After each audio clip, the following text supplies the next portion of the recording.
Intro. It's intro time. Shush. Everyone shut up.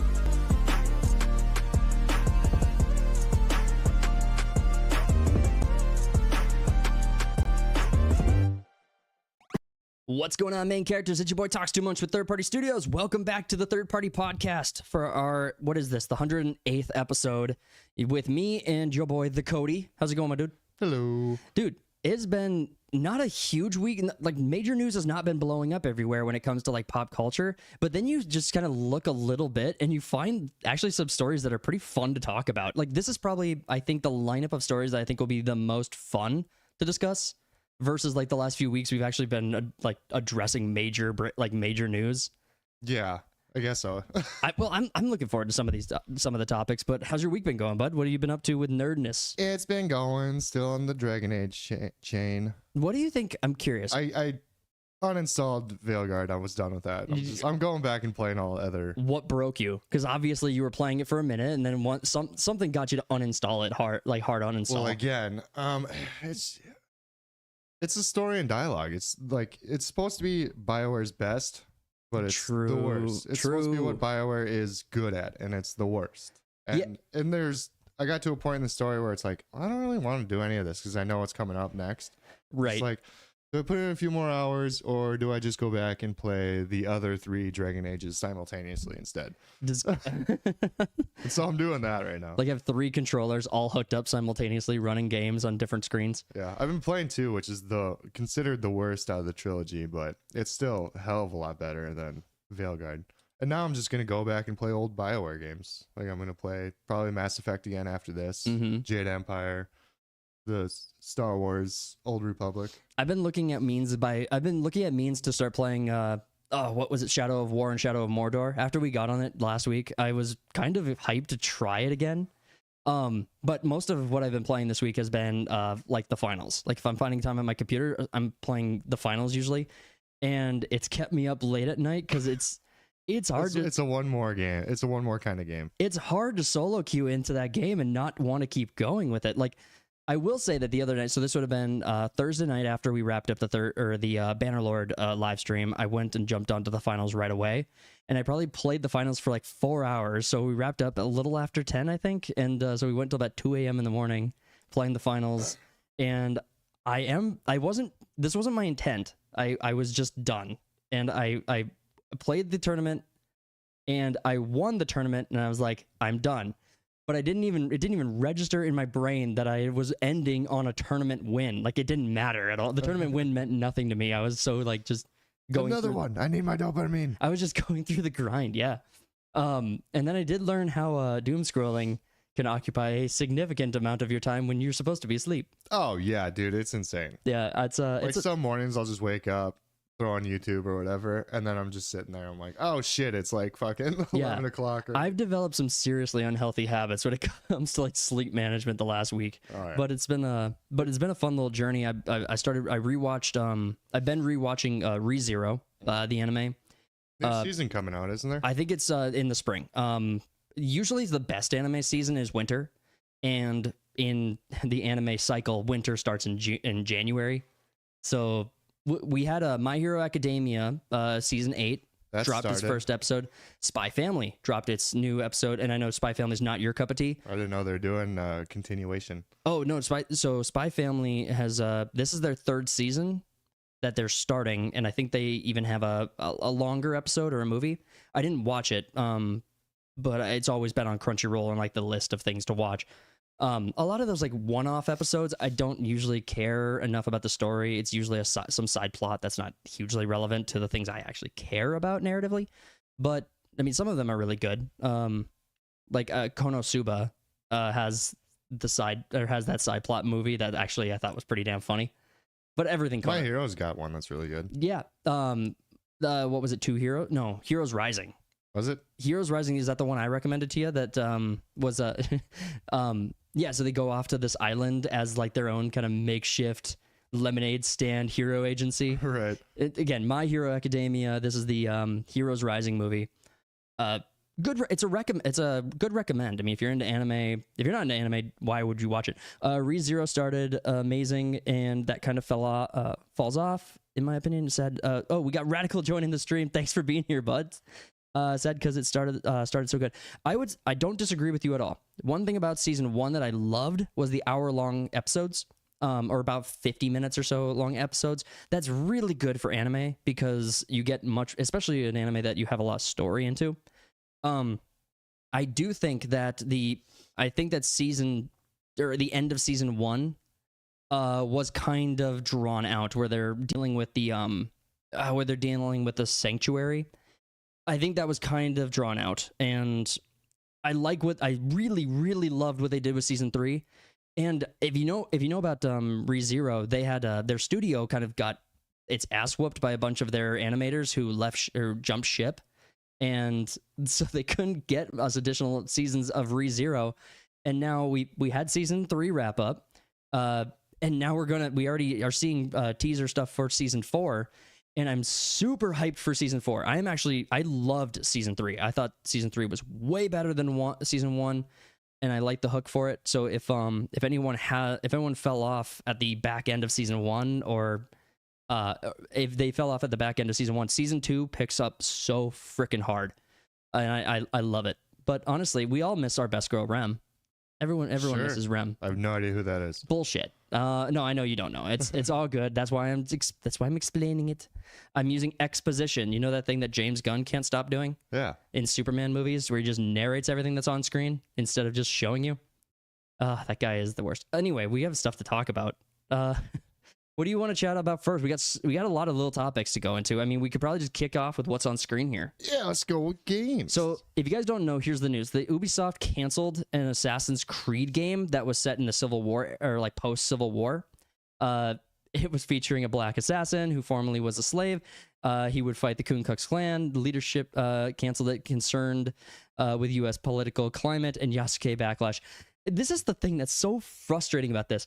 This actually sounds badass. Like, this would have actually been kind of fun to play and to watch and get hyped about.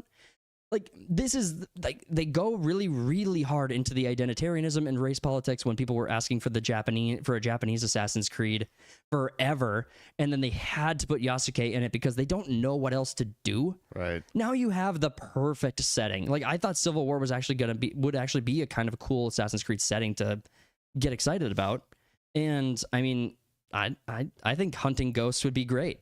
Yeah, it could have been really good, but you know exactly where they're gonna go with it and how fucking over the head it's gonna be. I do, and it's frustrating to know. Like, I made the joke when we were talking about the story before the podcast that, you know, Ubisoft was making all of these defensive claims about AC Shadows that they don't really play to historical accuracy. That's not what they're known for. They're known for making a great game and being like it's history fiction, like fictional history. Holy crap, words! But they're just retelling in fictional ways, like, of history. They're not actually trying to be historically accurate. Well, That's not the point, really. The whole backlash. It really wasn't. But everything they could do to defend themselves, they just had to, because they were not switching. Can you imagine? Like, you'd have to rebuild the game. Yeah.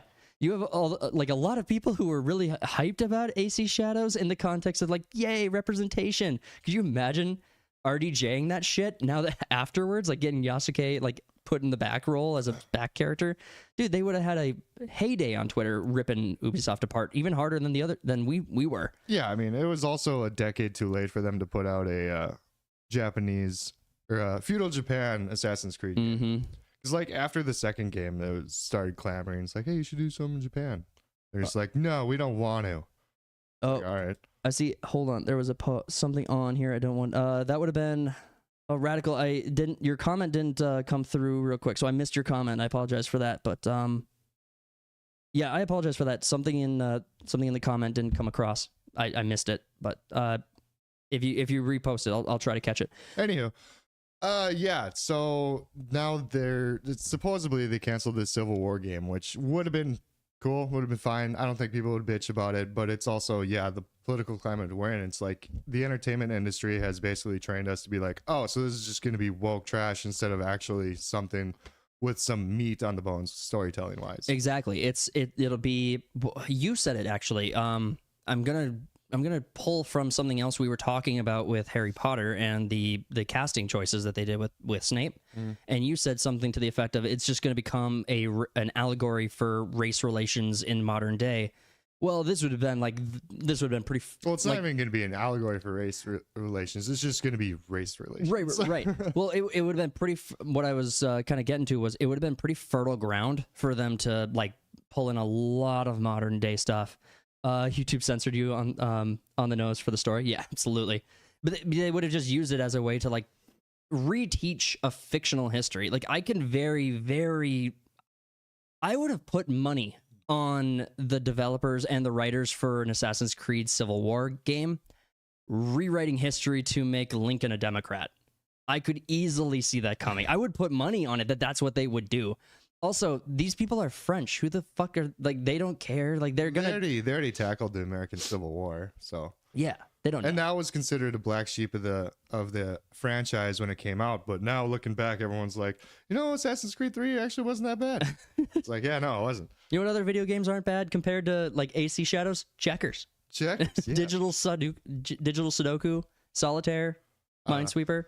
Like what historical franchise, or not what franchise, but what historical setting would you like the Assassin's Creed to go in? What would be something that you'd be interested in? Oh, that's an interesting thought. I'll give you mine while you think about it. Sure. Yeah. I would like a Roman one, but we already did AC Origins, and that takes place like 40 BC, so Caesar time. So maybe like bump it up a few centuries where like emperors are dropping left and right. Oh, that would be all, like killing each other and whatnot. I would like a Rome one. I'm gonna throw out two periods of time. I'm gonna throw out 2 periods of time, and I don't know nearly as much. I probably know 10% of what Assassin's Creed is about relative to like your like knowledge on it and your relation to it. But I don't know that these settings would even work well. But let me just throw out two things that kind of come to mind first. I throw out like the Black Plague era. Was that 1400s? Something like that. I think that setting would be really interesting to play around in. I don't know like what major big events, but I think it would be a really interesting dark setting to kind of play into. I could see a really good ambiance to it. If you could come up with a good narrative for it, I could find that pretty interesting. Well, you could play Dishonored. That's an assassin game where there's rats running around and the city magic people. And fucking, there's also magic and steampunk. But there's basically magic in the Assassin's Creed franchise now. Well, I don't know, man. Jumping 72 stories into a pile of hay seems pretty damn like practical. Yeah, it seems just like the fastest way down. I tried it once. Look, there wasn't even an awning in his direction. But no, I think the first thought that came to mind was actually a modern day one. Like a modern day Assassin's Creed setting, like just a today or even like a future setting for it. Like, there wouldn't be any reason why you couldn't go forward in time versus. Oh, I guess the memories thing. I mean, yeah, but no one gives a fuck about the memories stuff anymore. They just want the historical part because the modern day stuff is just so bad that no one cares. I think it could be really, really interesting to have is it Atlas? Is Atlas the organization that does it? Abstergo. Was it ever Atlas, or did I just pull that out of my ass? You pulled that out of your ass. I thought I'm sure it's an evil corporation in some games. Okay, but Abstergo. If they were industry/entertainment. If they were going like if they were a modern day entity that existed, and they're like, hey, we can go into the future because we don't have like a digital like blueprint, or we don't exist in the future where like phantoms like can't be tracked because of all the digital like currency and social credit systems and dystopian bullshit.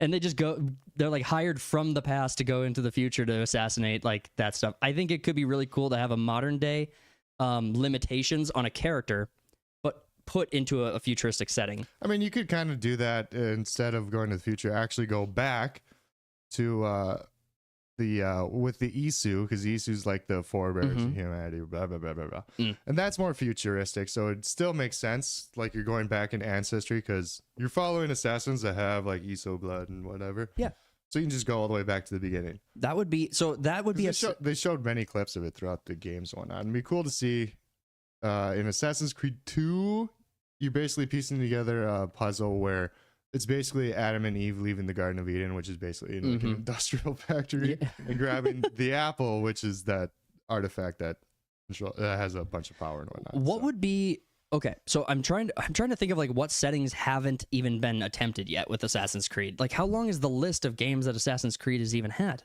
Mainline games 14. Yeah, see, you're already kind of like really hard pressed to find significant historical events that haven't been touched. There's a lot in history. Well, but I mean, like, is there anything that a Chinese one around one of my favorite eras of history is the Three Kingdoms era. Like Mongolia, Genghis Khan? Did they ever do anything with that? I mean, no, they haven't done anything with that. I mean, it's mentioned that like someone murdered or assassinated him. I don't know how you would assassinate anyone in like an open field on horseback. It'd be kind of hard to sneak up on someone. Yeah, have you seen Mongolia? It's just grass plains, really. I have not seen Mongolia. I do not know anything about this. Like I said, it's North Dakota. Just drop the trees. Just more trees. Yeah. But yeah, that would be kind of great. South America or Central America. Are there any settings? Mayan Empire, Aztec. Aztec is more recent. Aztec would be kind of cool. Cartel country would be kind of interesting to explore. Well, like Ghost Recon Wildlands. Well, I mean, in Assassin's Creed, but I mean, like just going and like the shtick is the history part of it. I mean, I get that. I'm just the amount of historical events that I don't know is. Shocking. I could fill a library with the amount of things I don't know. So it's hard to come up with something off the top of my head that hasn't been done specifically in a franchise I don't know. You do like the as much rise about. of or the what's it rise fall Russian Empire kind of thing with like what's his name now? The mystic Russian that got assassinated. Oh, Rasputin. Rasputin. I love how I pronounced that. Rasputin. Just nailed it. I mean, like Anastasia was like one of your favorite soundtracks in like animated films, right? It's still great. It's still pretty good. And Anastasia, it's a good movie. Well, I mean, okay, so kind of tying it back to the Civil War game, do you think that if we had a different studio who could take on a similar project, would you be interested in seeing more Civil War projects? Like is that era interesting today? Like, yeah, I mean, not enough people really know that much about the Civil War, surprisingly enough. Like, I'm not even that fluent in the Civil War history. I watched The Patriot, so I'm kind of like an expert. That's Revolutionary War. Took place. See, I nailed it. 90 years before. Fuck me. I am retarded. Well, yeah. Was the Assassin's Creed one the Revolutionary War then? Because I didn't. Yeah, it led up to Revolutionary War. George Washington becoming president. Okay, but so I didn't start a place like I don't know 1760s. Because I didn't think that Assassin's Creed had done a Civil War one. Yeah, you play a native. In the Civil War one. Oh, half native, half white. Okay. Not Civil War. Revolutionary War one. That's what I'm saying. Civil War one. That's what I'm saying. Like No, you keep on saying Civil War. No, we brought this up at the beginning of this, and you said, yeah, they've already been in that. Like they've already messed around in that time. Like American history. So like, yeah, that threw me off because I was like, why are they making a second one about the Civil War? And that threw me off. So that's why I was lost. Lost in translation. Lost in translation. Never seen it. Okay, so. My point, the question I was kind of getting to was, could we have done, is this a timeline that people would be interested to see more projects? Is this a setting that people would gravitate to for more content? Could have been cool. Yeah, it's unique. There's not a lot of games that take place in the Civil War. You got that online game, which is really racist, which is hilarious. Wait. Oh, yeah, there was a bunch of YouTubers who made like a million videos on this. It's like Enlisted or something like that. I don't remember that game, but I know what you're talking about. So where it's you're just walking around. You actually load your rifle like. Yeah. But there's tactics and shit to where like you point out someone's like, all right, you're gonna lead us around. It was basically like Arma, but like on a smaller scale, a significantly smaller scale. Have you ever played the Arma games? Arma 3? Bro, I'm too casual for that kind of shit. I guess the take is that it's like an actual like mil sim, like it's as close to real as they could go, and so you put them in a server. I actually went into one of the servers, and there were people who like, I was in there. I was like, I want to shoot people. Like I'm in the first person shooter game. I'm in a shooter game. I want to like blow some stuff up. This is like large scale military combat. Let's go kill some stuff. There's a horde of NPCs that are filling a city or like a town nearby, and we're like in a caravan doing maintenance on the vehicles and shit. And I was like, what is happening right now? You're in logistics in a first-person shooter. Yeah, I was like, I'm a grunt. Can't you send me like scout and go farm some bots or something then? Or like put me somewhere I could do something. You sit on that 50 cal and you just look for stuff. That was actually not being ironic or facetious. Like that's exactly what I was asked to do. Like just sit tight. We'll go shoot some stuff in a little bit. I was like, what's a little bit? Like, is this my night now? I'm just watching you guys do maintenance on imaginary vehicles that don't exist. Right. Do you think Ubisoft franchises, basically like each one of their popular franchises like Far Cry, Assassin's Creed, whatever, are like dying now? I think that okay, yes. The answer to your question is yes. I think dying, they're heading down that road. I think that these are intellectual properties that I think would be so easy to save. I think that they're organically designed to appeal to like guys who are just trying to find entertaining way or like entertainment.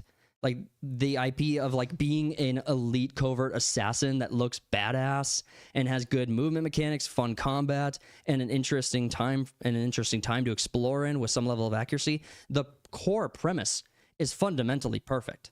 Like there's no reason that game should ever fail. The only reason it does is when you insert a bunch of modern day identity politics into it just for the fucking sake of it. Right. And also they're French. So like why do we want to hear from them about identity politics in the US? Like they're like the worst people to talk to us about it.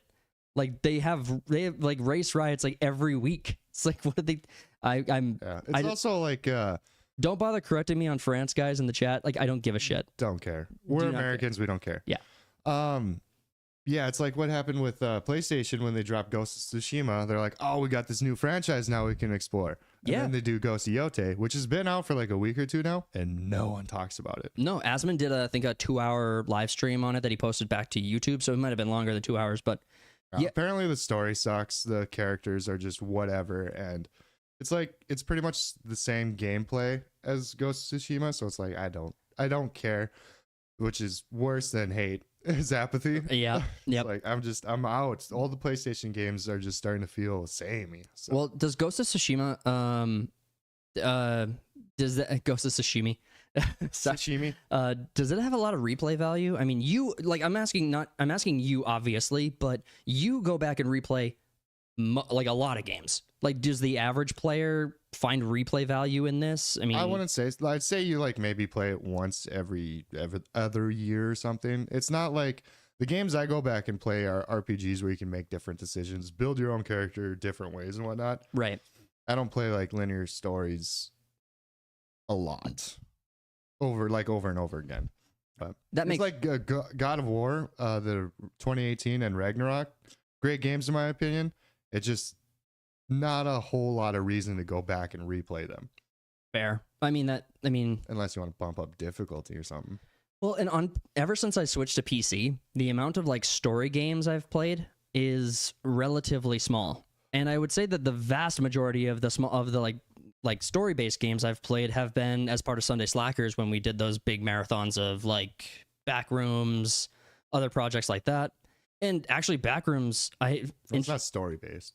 No, it just, I guess you could call that linear mission. Like there's not you don't explore in the Backrooms, or you follow one level, move to the next level. Just try to figure puzzles out without shit in your pants, kind of thing. Exactly, and that's just a fundamentally different game structure than say like a multiplayer online or even like an actual campaign narrative story.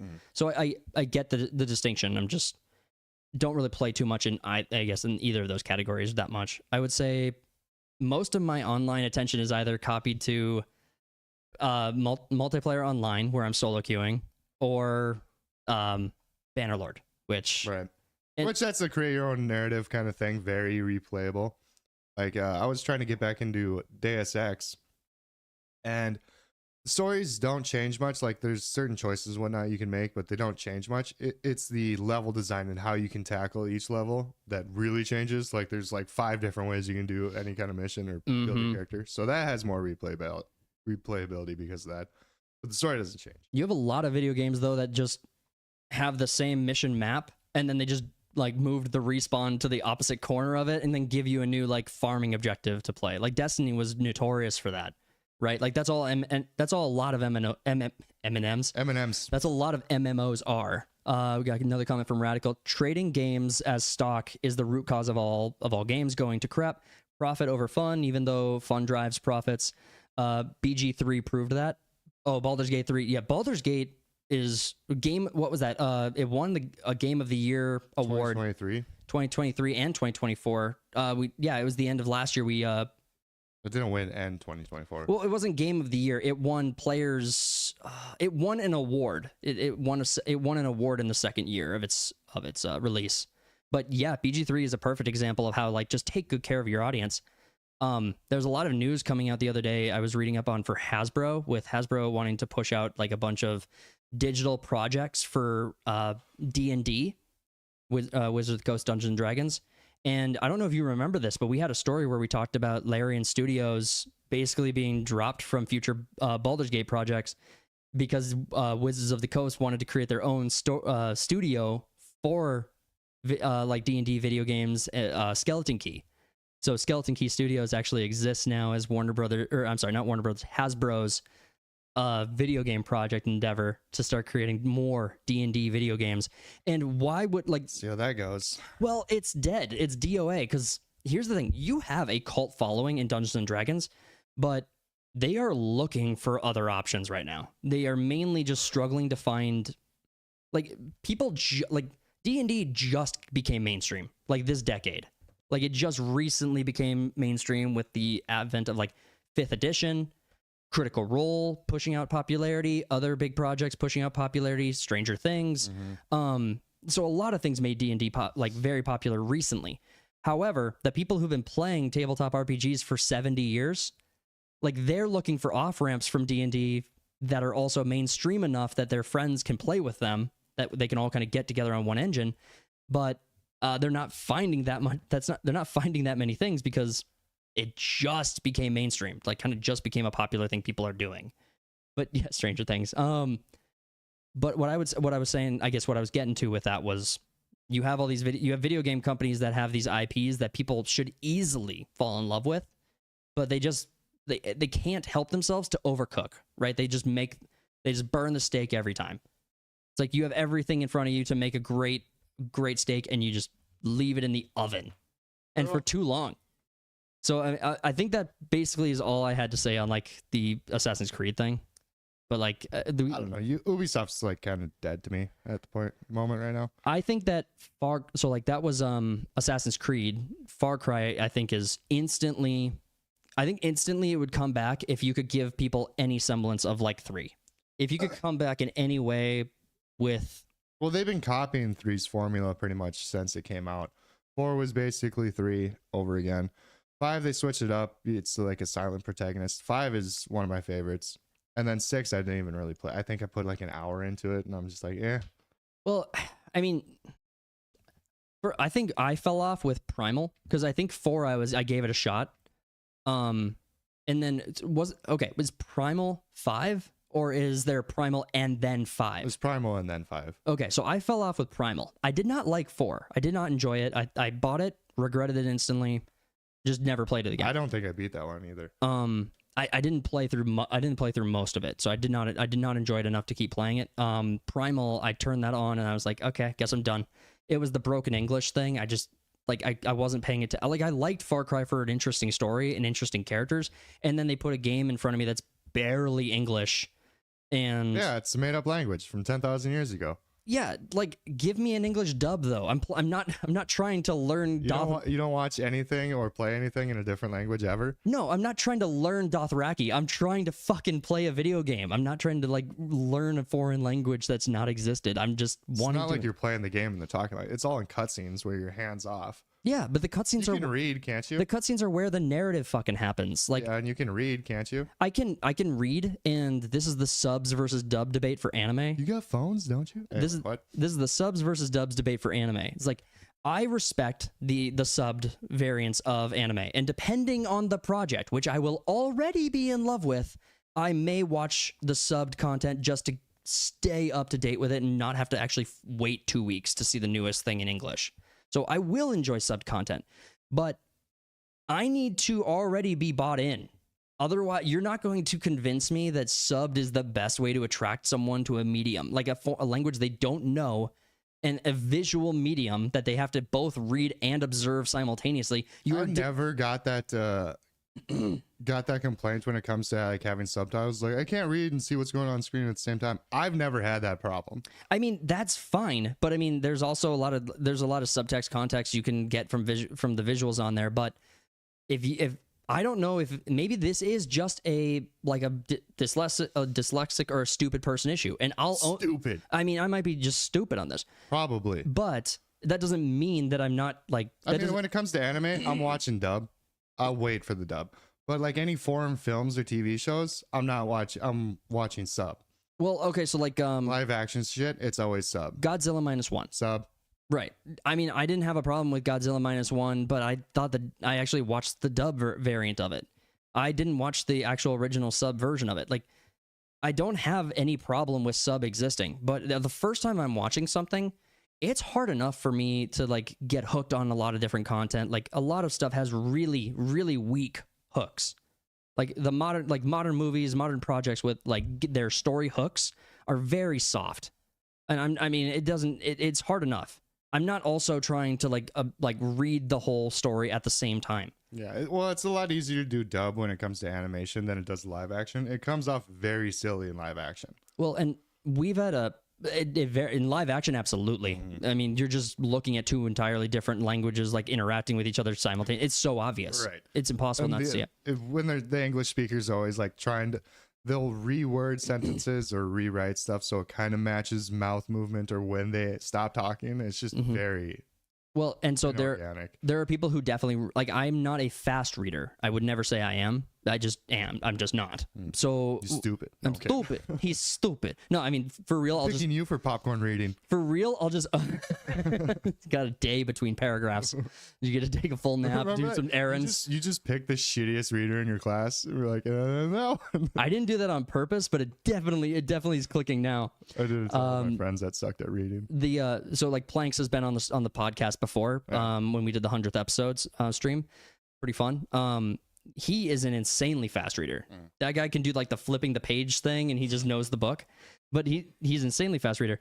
And obviously you've said this, if you can read what's on screen fast enough and be interacting with what's visually on screen simultaneously and get the most from both of those things, then good. That's awesome. I think that's where a lot of people who are subbed or people who choose the sub side of the debate are doing just fine. There is still a lot of people like me who actually just can't read that at the same speed that I'm trying to like absorb what's on the image itself. So then you're forced to deal with shitty voice actors. Well, not necessarily. I mean, in anime, it's rare. Anime is pretty good when it comes to English voice actors, but I mean, like live action stuff, it's usually bad. I think we're at the point where I am ready for people to start bringing in AI voice actors or AI voices for animation in order to just get the content out at the same speed. Ooh, controversial. Not at all controversial. These people like suck. Like, I understand that like for the projects that I'm working on, we're third-party studios is trying to make content, and I understand that like if you're going to be making entertainment, that you're on the chopping block. You're next in line. There's no substantive value to society that like creatives generate. You have the 1 in 100 or 1 in 1,000 that creates a memorable work that would be like that be taught in literature. So I don't pretend like the contributions that I'll make to society will have a huge impact, but I do. But when it comes to voice actors, it's obviously an industry filled with a bunch of really entitled people who like leverage their like.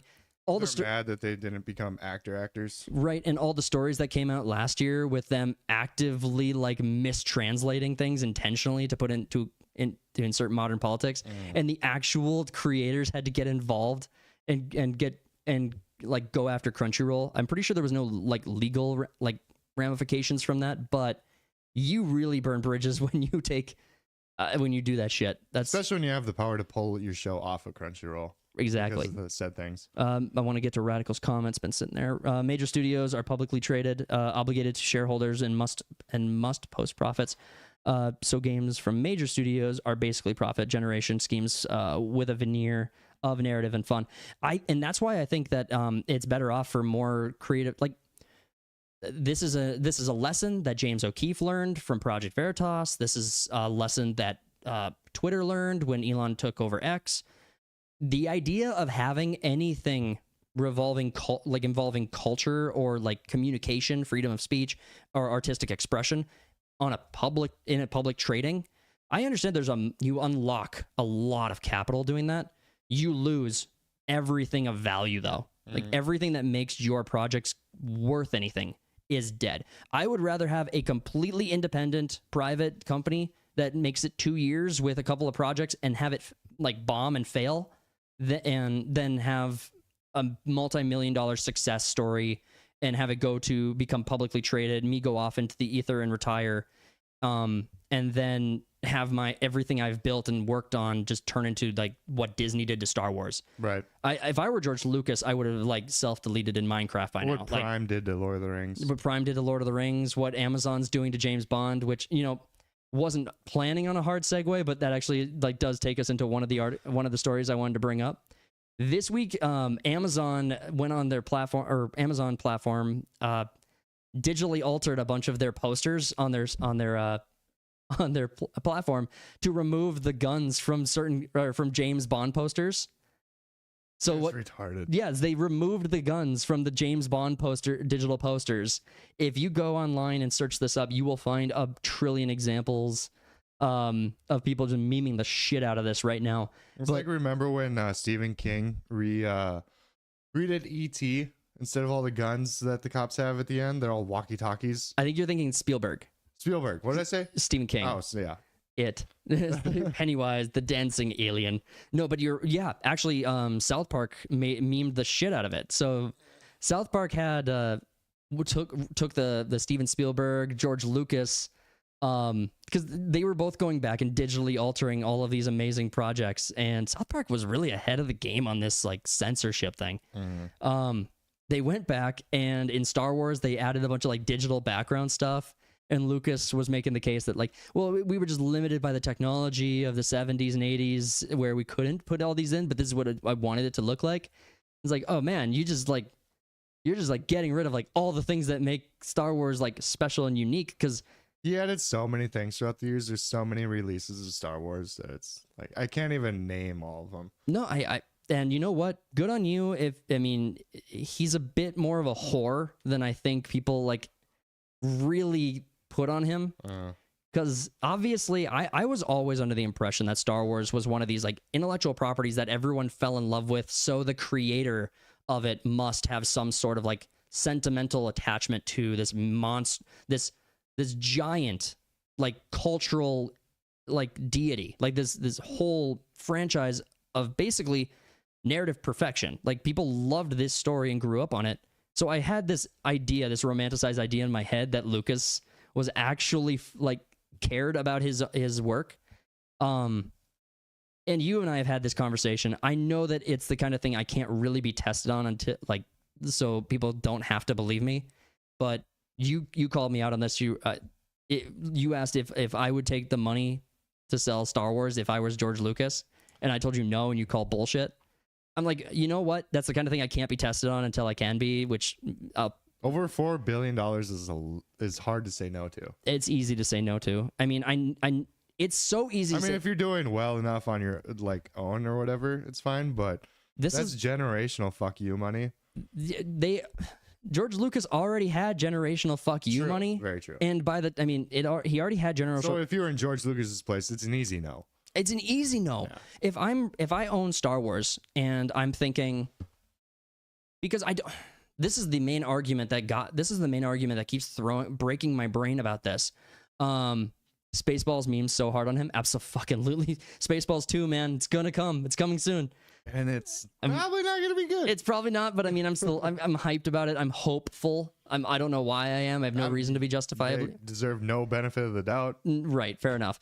But when it comes to George Lucas and selling out, if if you have multi-millions of dollars, like the idea was that he needed someone to take on Star Wars who could be the shepherd of it and help it grow into what it could potentially be. There's a logic to that I understand and I appreciate. At the same time, if your intellectual property, if your story has outgrown you, if your story has become bigger than you, then like what I've looked at with mine, because I actually am, for my projects, I'm planning for success, expecting failure. So It's a good outlook. yeah. I expect everything to fail. If it doesn't, here's what we're gonna do.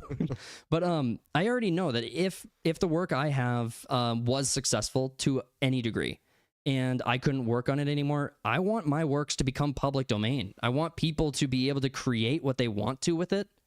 And all I want is the ability to be the author and say, and like tell people, yeah, that's canon, that's not. This is an awful project that has nothing to do with what I'm doing. He's just having fun with it and doing what he wants and capitalizing on the name, public domain, his right to do so.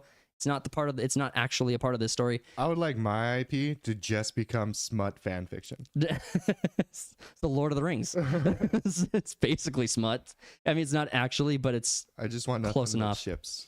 We're gonna ship this person with this person, that person. What was it in South Park where they shipped Craig and was it Craig? Yeah, Craig and Tweak. Craig and Tweak, yeah. Yeah. Yowie is the art style. That was hilarious. Yeah, they shipped him. And then they just canonized it. It's like, all right, I guess they're in a relationship. That was wild, dude. When I wasn't on X, I wasn't on Twitter for ever, like at all. And then Elon bought it. Even then, I was hesitant to kind of jump on it. I did get on it. The amount of Tweak and Craig stuff that was on the amount of Tweak and Craig stuff that was on X inside of the search algorithm, just South Park was perpetually at the bottom of the search algorithm. So whenever you typed in anything, if you scrolled far enough down the page, which you didn't have to go far, it would change topic from whatever you searched, and categorically it would do whatever you searched, one category, a second category, and then it was almost always South Park Tweak and Craig fanfic, like art. It was always there. It was that or Dungeons and Dragons stuff that was just always there. That's a mission in the fractured butthole. Just Is you gotta find all the yaoi pictures of them in South Park. Oh yeah. Oh, Radical's reminding me that Morning Glory milking farm is a thing. Did you hear about this?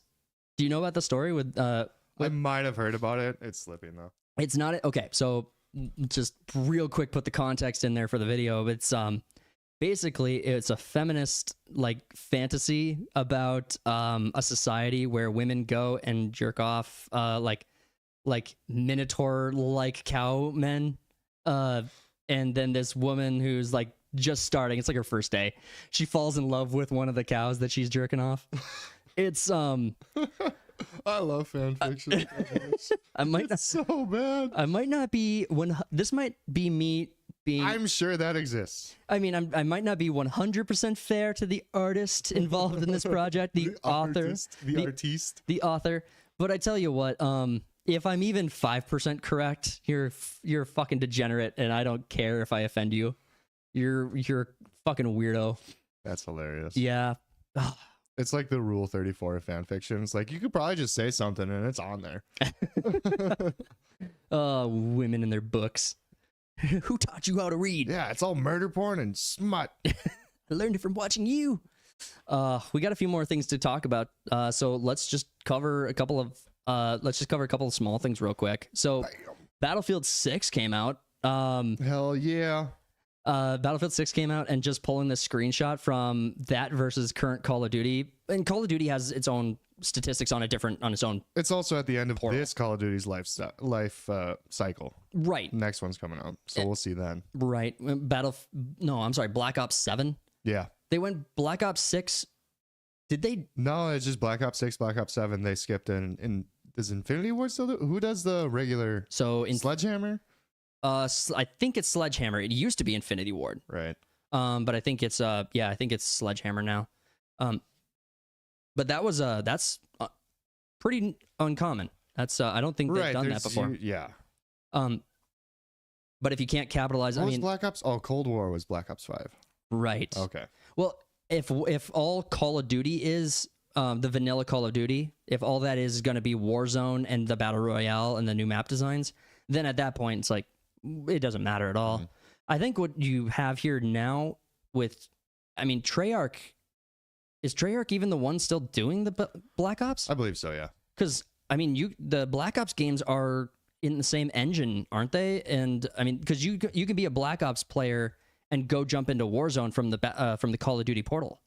From the Call of Duty portal site. Right. They all share the Warzone. Same engine, yeah. Yeah.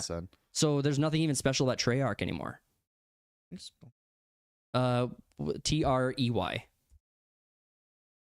ARKMNOP. It's probably AI generated anyway. Yeah, good point. But just comparing these numbers, so at the end of to be fair, at the end of Call of Duty's life cycle on a platform that isn't the main platform for Call of Duty statistics, you can still see that there's a more like a 14-to-1 ratio of active players, the 24-hour peak, and then all-time players or all-time peak. So I mean, it's already blown out the all-time peak. So the best this Call of Duty game ever performed. This looks like it's just from Steam. It does appear to be that. I mean, that's what it looks like to me. Never mind all the console players. I mean, forget the console players. Hey, fuck you, Whitey. No. Forget the console players. PC Master Race all the way. I mean, I'm not going to argue. Learn your place, pleb. For the Emperor. Well, the Space King? Yeah. We have a...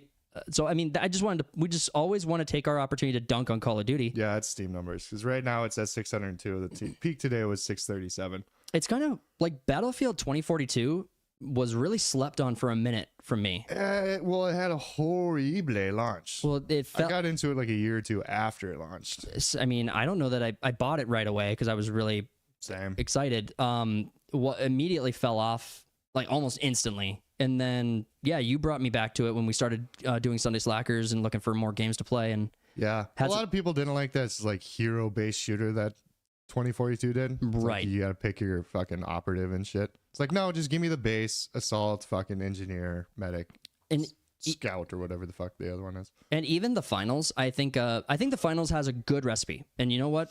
I think they're actually probably at the peak of that category of gaming, the finals. Honestly, I don't like operator loadout like at all. Like the ability, like you have specific the abilities and whatnot. Yeah, if anything, it limits your choices, so you can't really develop a meta from it as easily. I mean, if you could crisscross between the categories and have just like a random operator with random abilities. I mean, it'd almost be kind of cool to see like a fifth choice. Category choice in Battlefield that just scrambles all the abilities and all the weapons, so you just deploy with a random set. Just to see how some of this stuff combos. Like if you end up like just randomly loading in with some like scouting perks, but you have only RPGs and... You got a pistol and flashbangs. Also, one thing that really pissed me off about Battlefield 42 was that I never felt like I had enough rockets. Rockets never did enough damage. You could maybe take out one vehicle. Yeah. And then you'd have to respawn it. Yeah, and that's if you use the extra ammo cartridge. Like if you just drop in as the guy with the rocket launcher, you don't actually have enough vanilla ammo to take it out. That's why I just loaded up with C4, man. But you got to get to the tank is the problem. And landmines only work against me. So we got biased ass landmines. Is there anything on Battlefield 2042 that you like hyped about? Or I'm sorry, Battlefield 6. Thank you. Yeah. Yeah, it seems like it's going back more to Battlefield 4, Battlefield 3 kind of shit, which was the peak of Battlefield. So, and one other question is like, except for I still really like 1. Battlefield can't Battlefield just seems to refuse to go back in time again. I mean, and fair enough, we had like 3 years where Call of Duty, Battlefield, like most FPS games went back to like World War II, World War I era. Yeah, that got old. Yep, and then before that, you had the super futuristic things where everyone was double jumping and wall running with jetpacks, and everyone had like super robot drones, swarm. Well, Battlefield never did that. They didn't have the Battlefield. Okay, with Titanfall though. Fair, yeah. Oh my God! Please. Now that EA is owned by Saudi Arabia, please save us. Respawn's too busy doing the third Jedi. God damn it! I'm okay with. I like the Jedi ones. I don't. You don't. That's not. You haven't played them. That's not your wheelhouse. How many Star Wars games to Titanfall games? Like, what ratio is appropriate here? It's like we got 1-to-1 right now. what? with what Respawn's done. I mean, we don't. But I'm not talking about Respawn. Well, you're talking about an IP that's 50 years old. Yeah. Compared to one that's 10. Go play an old Star Wars game. Give me a few years of like Titanfall building up. Like we only have like one good Titanfall game. Yeah, but how many of those are good Star Wars games? I mean, honestly, 5? I mean, honestly, come on. I think a fair amount of the Star Wars games are actually decent. Like, first off, let's go just Battlefront. Battlefront 1 and 2, the OG Battlefront The 1 and 2 OG are ones both are good. great. Both great. Second one, the second new one became great. You've said that. Yes. it took years, but it became great. I accept that that's your opinion. I 100% agree that you think that. So that's 3. That's just one of the franchises for Star Wars. One of the Jedi Fallen Order and Jedi Survivor. That puts us at 5. There's our 5. And then you got the SOTOR games 1 and 2. Those are good. Yep. 7. We got the MMOs is pretty good. There's a lot of Rogue Squadron. I've heard is like a peak one. I didn't play Rogue Squadron, but I've had many people say that's the best one. Like count that. Lego Star Wars. I do count Lego Star Wars, and that's like 9 right there. That's 9. No, that's plus 9. I'm saying. Yeah, plus 9. Yeah. Well, it's plus 9 because it's all 9 of the. It's the episodes. Yeah, it's all 9 of the. Well, actually, oh god, because they did like the separate ones where they come out, and then they did the Skywalker saga one, which is all of them in one game. Yeah, so people say is good. It's just don't play the last 3, I guess. I think that's actually just 4 games then, because you have the prequel trilogy, you have the sequel trilogy, you have the saga, which made all 6 of those into one game, and then you have the Force Awakens, like the Rey Skywalker Disney Force garbage. Unleashed. Force Unleashed 1 and both of them. 2. Yeah, so okay, so see what I'm talking about? Yeah, there's and a lot. we have one, and we haven't talked about like anything that came before like 2005, right? Anything even on like different consoles that we're not thinking of, like the different Star Wars games that are on pod racing games. You got the Demolition, you got the Starfighter ones, you got the Jedi Academy ones. There's a lot. There was also an MMO that predates the current one going on, right?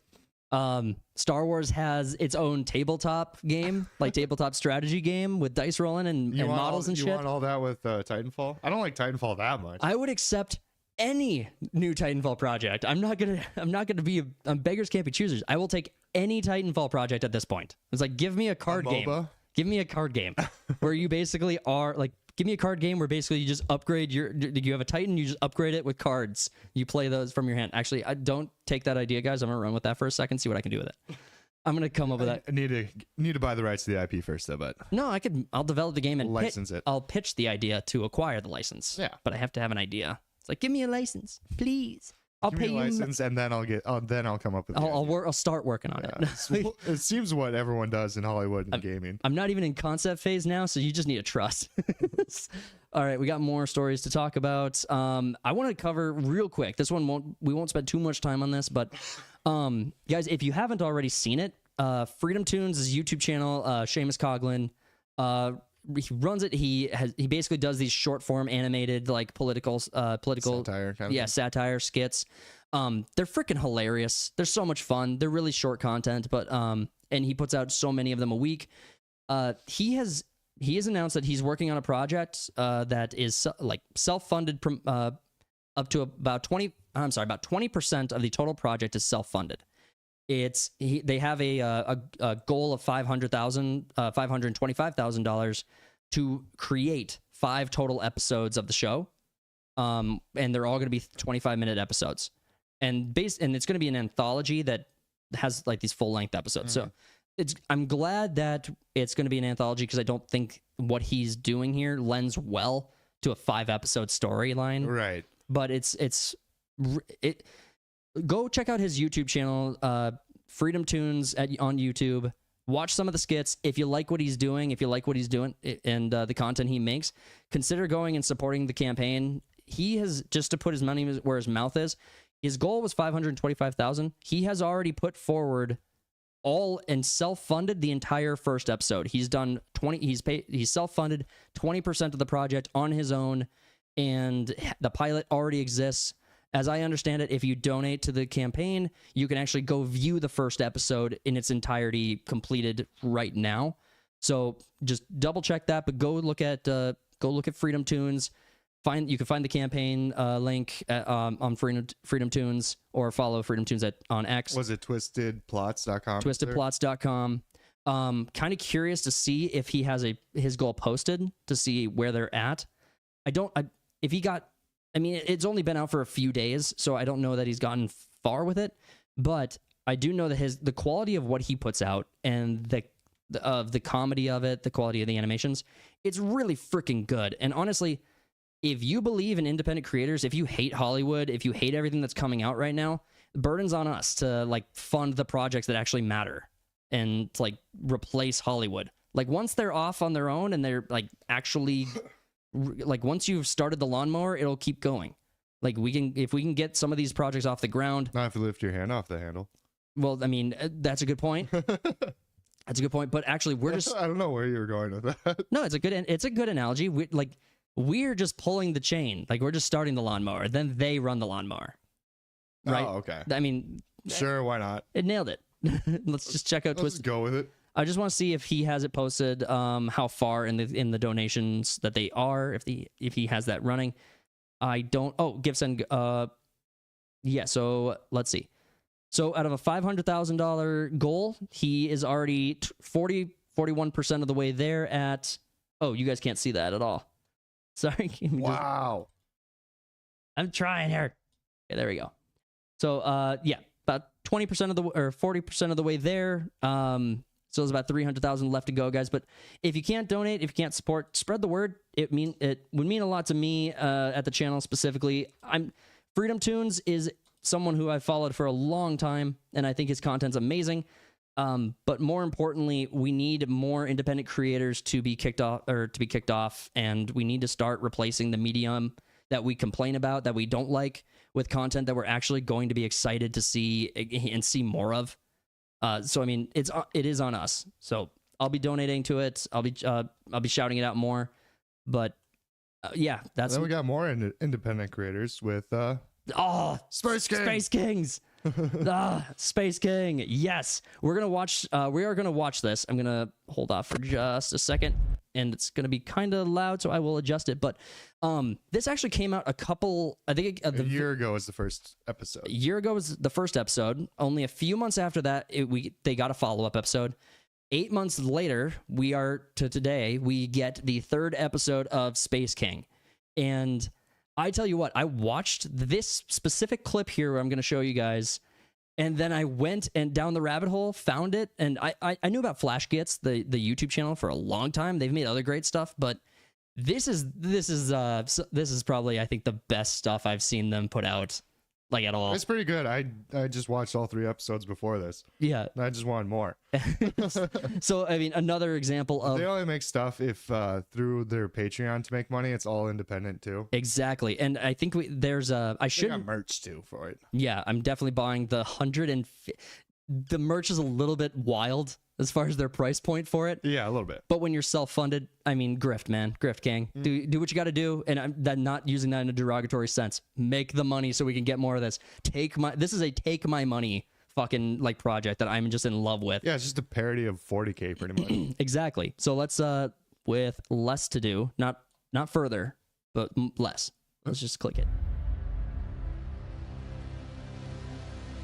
We got our aliens. Let's go.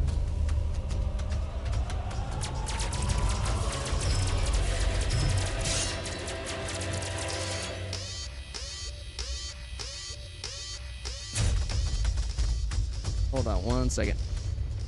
I don't know that you guys are hearing any of that.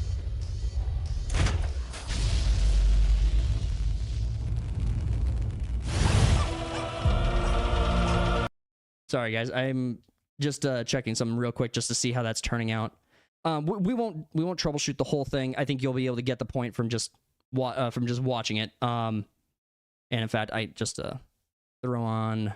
I thought maybe I could pull up subtitles. Yeah, they're hearing it. Okay, they are. Okay, good. I'll stop messing around then and we'll just start watching it. Fast forward a bit. Yeah.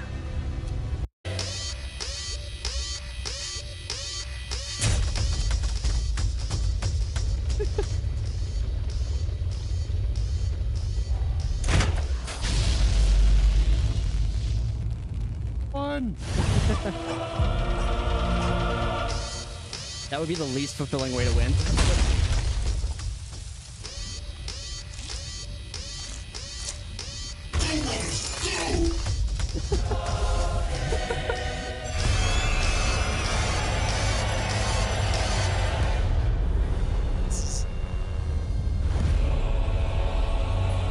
searching for it the entire time. Yeah, this is the win con of the whole show. Art abandoned.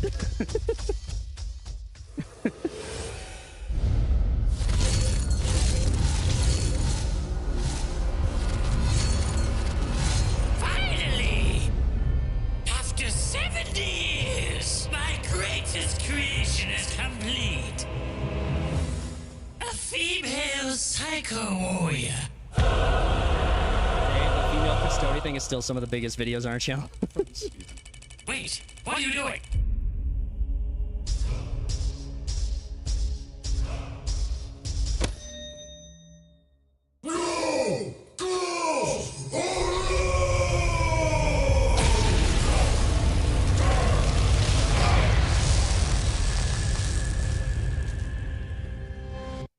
Oh, I love it. This is what got me, that got me instantly hooked to go explore more, and I didn't stop. And then I recommended it to you last night, and now you're down the rabbit hole. Yeah, I've seen a few clips on YouTube Shorts like a while ago, and I'm like, oh yeah, I have seen this shit.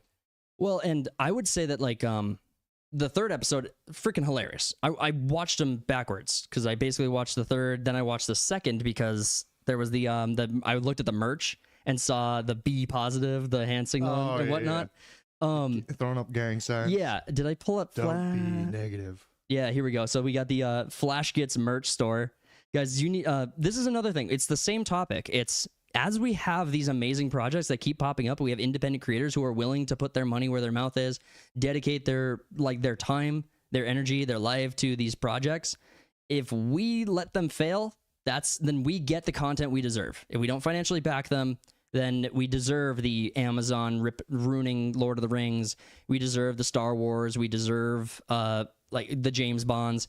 Everything that happens to us in entertainment is our fault if we abandon these content creators when they have the opportunity to do these amazing projects, especially when the first piece of their content is so impactful and so amazing and does such a great job. Right, it's a vote with your wallet kind of thing. Exactly. And actually, I'm going to like kind of black out for one more second because there's one clip from these guys that I genuinely want to find before we move on.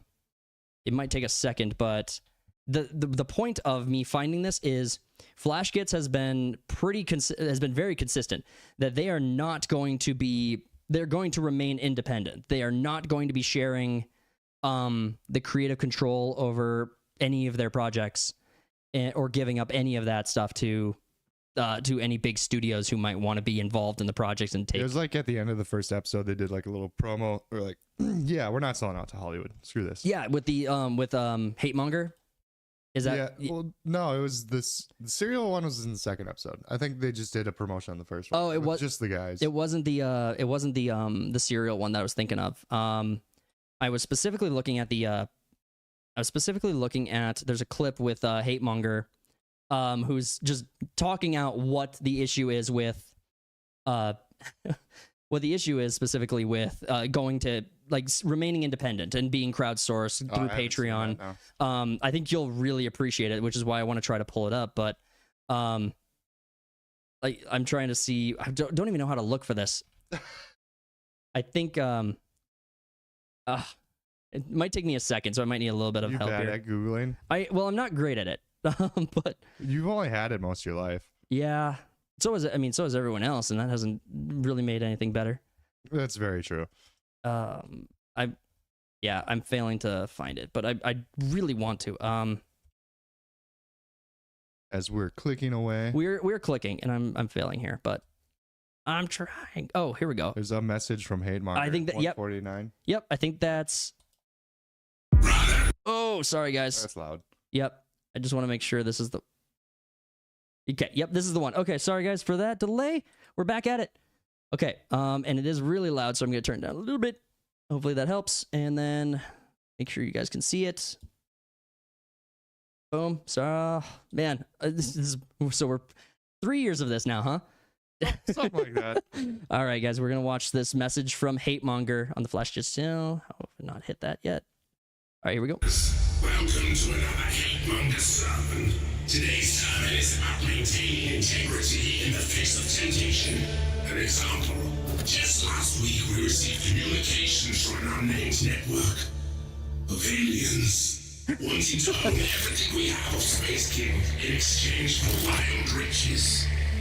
Now, how might we respond to this hate race? We punish them, yes. We punish them with a hate race enema. But no. Pause for a quick second here. I just Hate Mace is probably my favorite character. Hate Mace, I love Hate Mace so much. Again, guys, we're kind of like fanboying a little bit over this, but it'll speak for itself. Go watch the Space King on YouTube. It's I think amazing. it's like a grand total of like maybe just over an hour so far. An hour and change if you consider all the little videos like this. I mean, this is 2 minutes, but this is like Right. canonical. Yeah, I like how he's just constantly trying to get someone to explain like the taxation of the galactic. Yeah, exactly. He's basically trying to make it political. All right, let's keep watching this. I hate anima. The music is great. Oh, One could sell our Space King and become incredibly wealthy. The weak would consider the price. But what of the cost? The cost to our souls. The cost of the unnamed network of aliens turning Space King fake and gay. yeah. Ah, come on. Space King doesn't just have to be for the boys. Space King can be for everyone.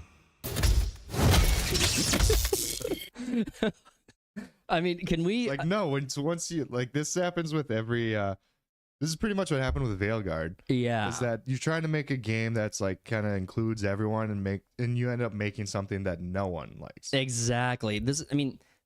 Exactly. Yeah. 100%. It's like every like boy brand, Star Wars, whatever. There are also chicks that are into it. It's just it's a boy brand. Once you make it into a girl brand, then no one really likes it. Like what they did with Star Wars when Disney bought it.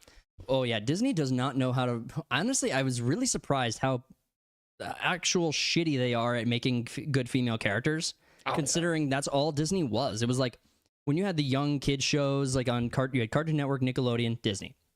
Right, Cartoon Network was kind of a middle ground. Nickelodeon was more of like a boys club kind of thing. You had a lot of like shows that appealed to like young boys on there. But Disney was kind of the inversion of that, where you had a lot of audiences to young girls. And yet, as soon as you grow up and you start seeing the movies and the shit they start putting out, and it's like for audiences above 5, you all of a sudden realize they have no idea how to write good female characters, which is, I felt like no one in Hollywood does really. Well, and anymore. I always felt Disney was pretty damn good at it growing up, so it's hard to think that they lost Mulan's that one recipe. of my favorites. Yeah. Let's keep going. We're almost done here, but this one. Here's the plan. For the final days of our merch sale, any piece of merch you buy to help fund our Space King efforts will trigger gifts via emails to the network of them receiving the Hate Mace enema to show them Space King is not for sale because Space King has you. Hell yeah. Also, if you think I'm joking, I'm not. We will send a gift to them every single time. Let that sink in real quick. So this video was posted, I think, 8 months ago after the second episode. So it's come and gone. This is over. The point is the message itself, that this is what you need. If you are someone who wants to like sell to a bigger studio, if that's your goal, have at it. Especially if you're able to maintain creative control. I'm gonna point out I believe that Critical Role was able to maintain a lot of creative control over Vox Machina, the Mighty Nine that's coming out soon. Vivzy Pop was able to maintain a lot of creative control with Has-Been Hotel and Hell of a Boss. So, I mean, like, you have independent creators who are able to succeed there. This is far more appealing to me when you have that, like, absolutely no input from Amazon. And I think beside that one bitch, I mean, a lot of Amazon projects can succeed pretty well on their merits until you got that one creative creative director woman who I think she was pink slipped. Like, she was she was fired and they terminated her position, so she wasn't going to be replaced. Yeah, so I guess let's see in a year or two like what we get, but honestly, definitely 8 months ago, 8 months ago, we finally start seeing some cultural wins.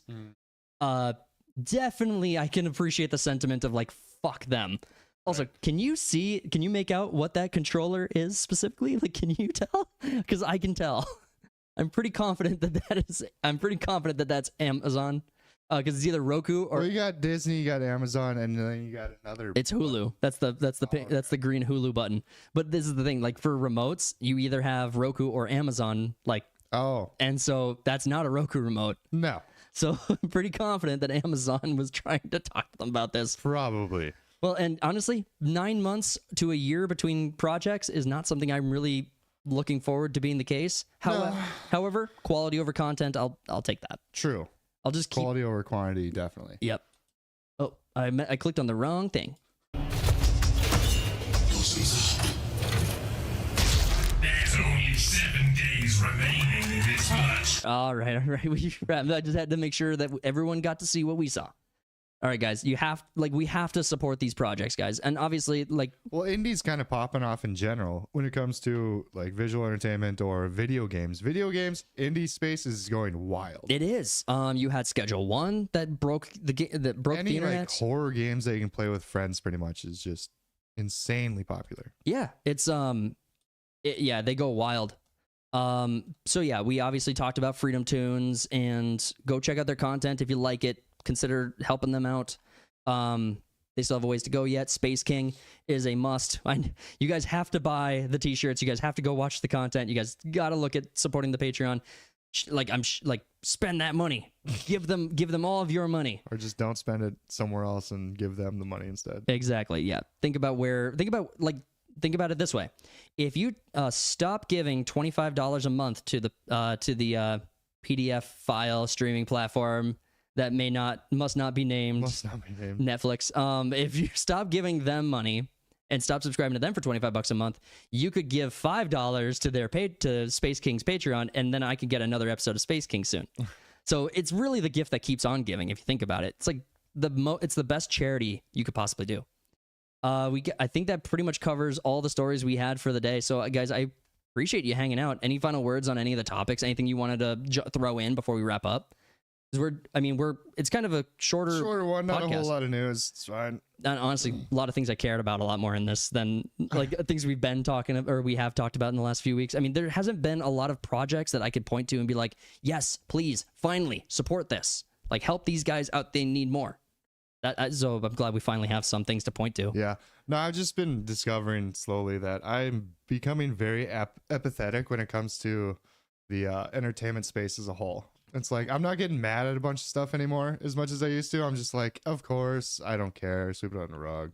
There's plenty of other stuff to entertain me. So exactly. I mean, you've been working your way towards that, I think, for a while. I think we all have. I mean, and it's not even our fault. I don't blame, you can't blame people for not being excited or optimistic about the future of entertainment. I mean, AI is something to be concerned about because we're probably going to see a lot of what we have now for AI, just a little bit higher quality or larger quantities of it, where it's a lot of recycled stories that get you hooked for a minute, but then no creativity in them, no like originality in them. I think comedy is going to hit pretty hard from AI. I think AI is going to do pretty good in comedy. Yeah, I mean, there's already a bunch of YouTube clips with AI that's just like, it's like, well, I can't do race jokes and whatnot. Let's have the AI do it, because then I'm not racist. Exactly. So, I mean, I think AI is something that we have to be cautious about for how it's going to interact with entertainment. And major studios, the guys who put their content on streaming platforms, they haven't changed what they're doing, and they won't. I mean, you look at the amount of pushback people are giving for just trying to stop crime. It's like, we love crime. Stop trying to stop it. I want crimes in my streets. Get out. I just wish there was a means by which we... Stop mugging me. I would rather than solve for the crime, I would just say, let's just move all the crime directly to the people who are advocating for the crime.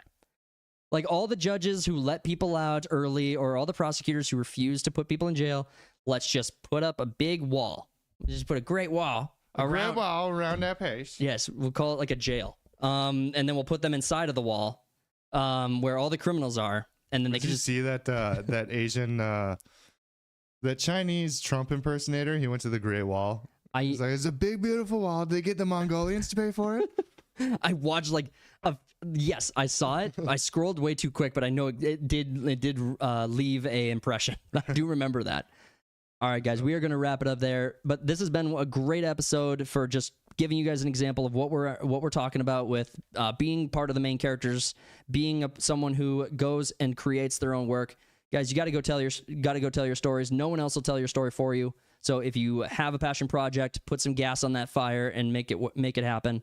And we want to give you guys all the emotional support and cheers and attaboys that we possibly can. And if it's a good project, we'll even look at shouting it out if you guys want to throw something at us. But thank you so much. We're going to wrap it up there. Thank you guys for being here. If you haven't subscribed already, we are trying to get back on a regular schedule and working hard to get to 1,000 subscribers. It mean a lot if you guys could show your support by clicking that subscribe button. Smash the like button, share the video out there. Tune in next Saturday. Next Saturday, we will not be here. There will not be a podcast next Saturday. I am out of town. But tomorrow we will have the Sunday Slackers. TheCody and I are returning. Finals again? Finals again. All right.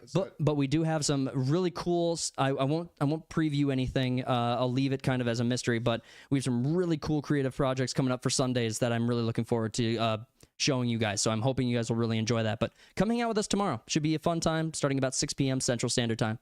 So we'll see you guys then. In the meantime, go tell your stories. Peace out. We'll see you next time. Bye. Bye. Tell myself that everything will end up alright. Just push yourself, test yourself, figure out what you like, and find your limits, don't be rigid, always work towards a prime. Surround yourself with open minds, people can change your life. A few friends with intent can help you feel alive. Find a passion, take some action, and with a little time, just be patient, make a statement, try to enjoy your life.